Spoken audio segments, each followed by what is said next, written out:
नमस्कार दोस्तों, स्वागत है आपका हमारे चैनल में। अगर आपने अभी तक हमारा चैनल सब्सक्राइब नहीं किया है तो हमारे चैनल को सब्सक्राइब कर लीजिए और बेल आइकन को दबा लीजिए ताकि हमारे आने वाली वीडियोस की नोटिफिकेशन आपको सबसे पहले पहुंचे। तो दोस्तों, इस वीडियो में हम आपको बताने वाले हैं कि मुग़ल साम्राज्य में शाही परिवार की स्त्रियों की क्या भूमिका रही है। तो दोस्तों, यहाँ पर हम पहला पॉइंट देखते हैं। तो पहला पॉइंट था दोस्तों कि मुग़ल परिवार में शाही परिवारों और अन्य पत्नियों से आए पत्नियों के बीच अंतर रखा गया था जो कुलीन जन के नहीं थे। यानी कि दोस्तों, जो मुग़ल परिवार में जो दोस्तों पत्नियां थीं ये 3 भागों में बटी थीं, यानी कि अगा और दोस्तों अगाचर और दोस्तों बेगम। तो दोस्तों बेगम उच्च स्थान पर थीं और बाकी 2 अन्य स्थानों पे अगाह और अगाचर थी। तो इनके बीच अंतर रखा गया था क्योंकि ये अन्य वर्गों वाली महिलाएं कुलीन वर्ग की नहीं थीं। दोस्तों दूसरा पॉइंट है कि उपपत्नी राजघराने से संबंधित महिलाओं के पदानुक्रम में सबसे निचले स्थान पर काबिज थीं। वे सभी नकद में मासिक भत्ता प्राप्त करती थीं। तो दोस्तों जो उपपत्नी थीं इनको अगाचा कहते थे। तो दोस्तों ये जो पत्नियों के क्रम होता था मुग़ल साम्राज्य में, उसमें दोस्तों सबसे निचले पायदान पर काबिज होती थी और दोस्तों इनको एक मासिक भत्ता दिया जाता था जिसको मनसबदार कहते थे। तीसरा पॉइंट है दोस्तों कि वंश आधारित पारिवारिक संरचना पूरी तरह से स्थिर नहीं थी। आगा और अगाचा पति की इच्छा के आधार पर एक बेगम की तरह स्थिति में बढ़ सकती थी।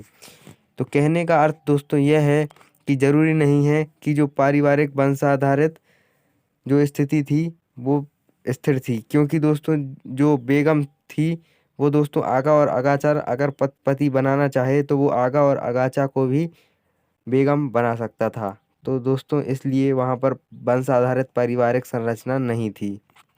चौथा पॉइंट है दोस्तों कि प्रेम और मातृत्व ने ऐसी महिलाओं को कानूनी रूप से पत्नियों की स्थिति तक बढ़ाने में मदद की। यानी कि दोस्तों जो मातृत्व और प्रेम की भावना है इसके द्वारा दोस्तों महिलाओं को कानूनी रूप से पत्नियों की स्थिति तक बढ़ी। दोस्तों पांचवा पॉइंट है दोस्तों यहाँ पर कि पत्नियों के अलावा दासों ने भी मुग़ल राजघराने में एक महत्वपूर्ण भूमिका निभाई है। तो दोस्तों जो मुग़ल साम्राज्य था उसमें भी दासों की एक महत्वपूर्ण भूमिका निभाई है, क्योंकि दोस्तों दासों में यहाँ पर औरतें और महिलाएं भी और साथ साथ पुरुष भी शामिल होते थे। तो दोस्तों इसमें भी उन्होंने बहुत महत्वपूर्ण भूमिका निभाई है।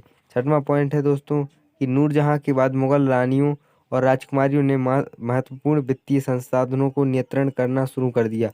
तो दोस्तों जो नूरजहाँ थीं उनके बाद दोस्तों जो मुग़ल साम्राज्य में रानियाँ आई हैं और राजकुमारियाँ आई हैं, तो दोस्तों जो वित्तीय संसाधन होते थे, यानी कि दोस्तों जिनसे यहाँ पर जो हमारा व्यापार वगैरह होता था, तो उन पर दोस्तों रानियों ने और राजकुमारियों ने अधिकार अपना शुरू कर दिया। सातवां पॉइंट है दोस्तों कि शाहजहाँ की बेटियां जहां आरा और रोशन आरा ने वार्षिक आय उच्च शाही मनसबदारों के बराबर ली। यानी कि दोस्तों जो मुग़ल साम्राज्य में जो दोस्तों मनसबदार यानी कि दोस्तों जो तनख्वाह मिलती थी, तो ये शाहजहाँ की बेटियां हैं थीं दोस्तों जो जहां आरा और रोशन आरा, इनको दोस्तों उच्च शाही मनसबदार मिलता था, यानी कि दोस्तों हाई पेमेंट मिलती थी। तो ये दोस्तों इस समाज में एक बड़ा स्थान रखती थी। आठवां पॉइंट है दोस्तों कि जहान आरा ने सूरत की बंदरगाहों से राजस्व प्राप्त किया जो विदेशी व्यापार का केंद्र था। तो दोस्तों जैसा कि आप जानते हो सूरत में विदेशों से व्यापार होता था, तो वहाँ पर दोस्तों ये बंदरगाह से टैक्स लेती थी। तो दोस्तों वीडियो अच्छा लगा हो तो लाइक कर दीजिए और चैनल को सब्सक्राइब कर लीजिए।